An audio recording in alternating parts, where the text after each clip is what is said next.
Bismillahirrahmanirrahim. Assalamualaikum warahmatullahi wabarakatuh.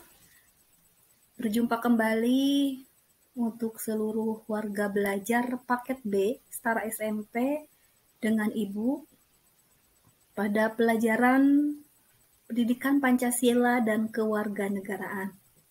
Sebelum kita memulai pembelajaran pada malam hari ini, bagaimana kabarnya semua warga belajar? Semoga semuanya berada dalam keadaan sehat walafiat dan tetap semangat belajar dimanapun berada.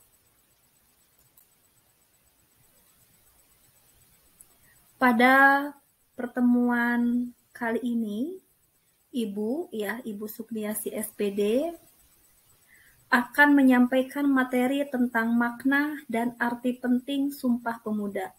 Pada pertemuan minggu yang lalu kita sudah membahas tentang penyusunan dan langkah-langkah sehingga terlaksanalah Sumpah Pemuda dimulai pada Kongres Pemuda 1 dan juga pada Kongres Pemuda 2. Dan Sumpah Pemuda ini merupakan hasil dari Kongres Pemuda 2 karena pada saat Kongres Pemuda 1 itu belum dihasilkan Sumpah Pemuda, sehingga pada Kongres Pemuda 2 ini dihasilkanlah itu Sumpah Pemuda.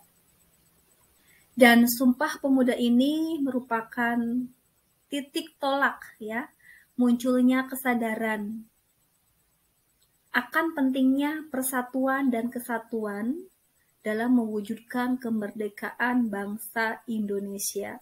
Karena dalam Sumpah Pemuda itu kita sudah bahas pada minggu yang lalu bahwa di situ perbedaan dari setiap bangsa Indonesia, baik itu suku bangsa, budaya, itu hanyalah perbedaan, tetapi kita tetap satu bangsa, satu tanah air, satu bahasa.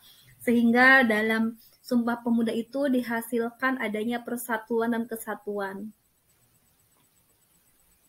Sumpah Pemuda mengikrarkan kepada bangsa Indonesia untuk menjunjung tinggi perasaan dan sikap satu nusa, satu bangsa, dan satu bahasa.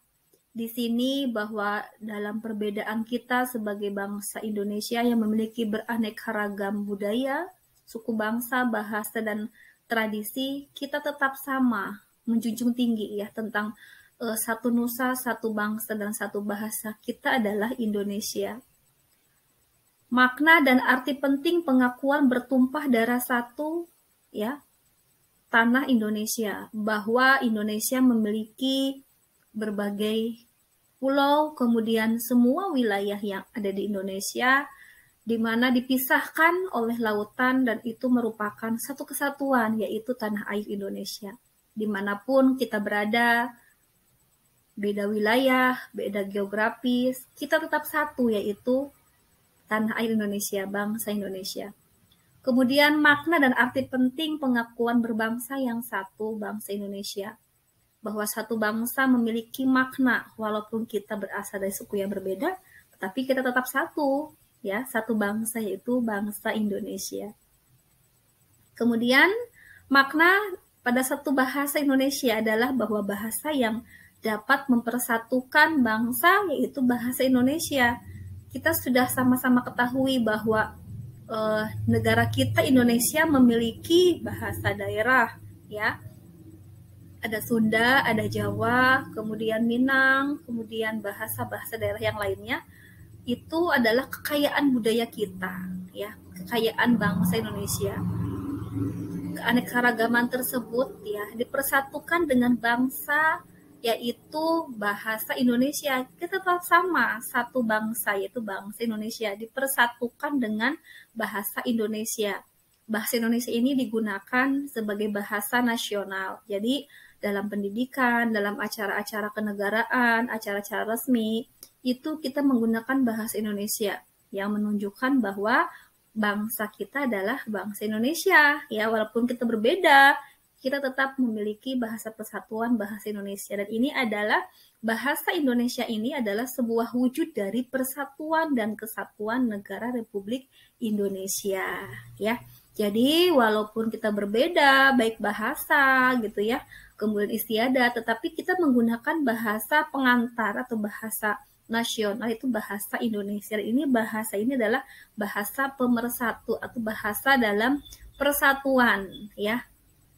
Kemudian bahasa Indonesia jadi komunikasi antar suku dan antar daerah di Indonesia.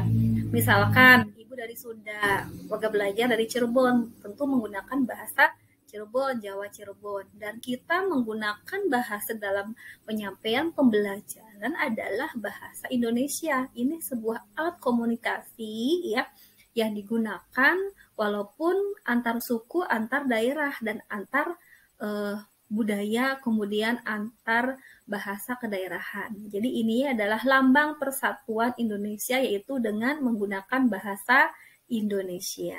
Seperti itu.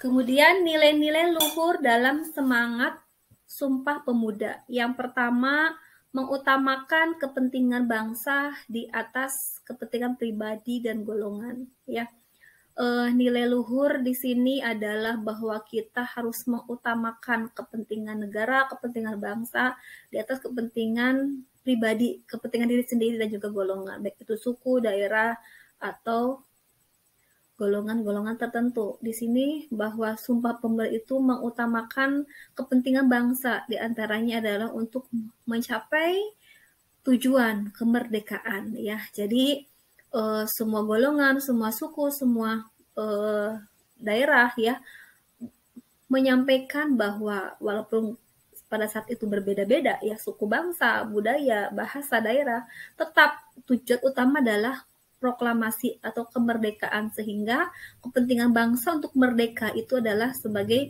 nilai luhur ya dalam semangat Sumpah Pemuda untuk menuju kemerdekaan. Jadi perbedaan itu adalah bukan untuk sebuah penghalang meraih kemerdekaan, tetapi kemerdekaan itu diraih atas dasar adanya persatuan ya. Kemudian yang kedua, menjunjung tinggi persatuan dan kesatuan. Apabila pada saat itu tidak adanya persatuan di dalam berbagai suku, bahasa, istiadat, itu tidak akan pernah tercapai kemerdekaan bangsa Indonesia. Jadi bahwa nilai-nilai luhur pada saat itu yang telah dicapai oleh rakyat Indonesia yaitu adalah telah mampu mengutamakan kepentingan bangsa di atas kepentingan pribadi dan golongan. Kemudian menjunjung tinggi nilai persatuan, dan yang ketiga adalah sikap cinta tanah air. Walaupun perbedaan yang begitu banyak ya dari berbagai suku, pulau, istiadat, daerah gitu ya, karena kita tujuannya sama, yaitu cinta kepada tanah air. Tentunya siapapun yang cinta kepada negaranya, dia tidak akan berdiam diri ya membiarkan para penjajah itu menguasai negara kita. Sehingga cinta kepada tanah air itu adalah nilai luhur dalam semangat Sumpah Pemuda. Dan yang keempat adalah menghargai dan menerima perbedaan. Ya, kita harus selalu menghargai siapapun dari manapun, kemudian perbedaan baik itu dari istiadat, perbedaan karakter, perbedaan budaya, kemudian perbedaan status sosial ya. Itu merupakan nilai-nilai luhur yang perlu kita contoh ya pada saat ini dan seterusnya ya, bahwa dengan semangat Sumpah Pemuda itu kita harus bisa mencerminkan karakter, mengutamakan kepentingan bangsa atas kepentingan pribadi, kemudian kita menjunjung tinggi persatuan dan kesatuan, kemudian kita juga harus memiliki sikap cinta kepada tanah air, dan yang keempat adalah menghargai siapapun dimanapun, kemudian menerima perbedaan. Ya, jadi perbedaan itu bukan sebuah penghalang bagi kita dalam berkomunikasi, kemudian dalam berhubungan baik, dalam kegiatan yang positif. Kita tetap menerima perbedaan dari setiap kita, karena kita manusia adalah makhluk sosial ya, tidak bisa hidup sendiri. Baik, setelah materi yang kemarin Ibu sampaikan dan pada kesempatan ini, Ibu ingin bertanya sejauh ini ya, apakah semuanya sudah jelas, program belajar semuanya? Ya, kalau sudah jelas ya, Ibu ingin bertanya, apa yang akan terjadi ya? Mari kita renungkan bersama-sama. apa yang akan terjadi jika dalam kehidupan sehari-hari, di kehidupan warga masyarakat atau di lingkungan sekitar kita, ya sudah mulai luntur atau sudah mulai hilang atau sudah mulai terkikis ya nilai-nilai persatuan dan nilai persatuan dan kesatuan gitu ya.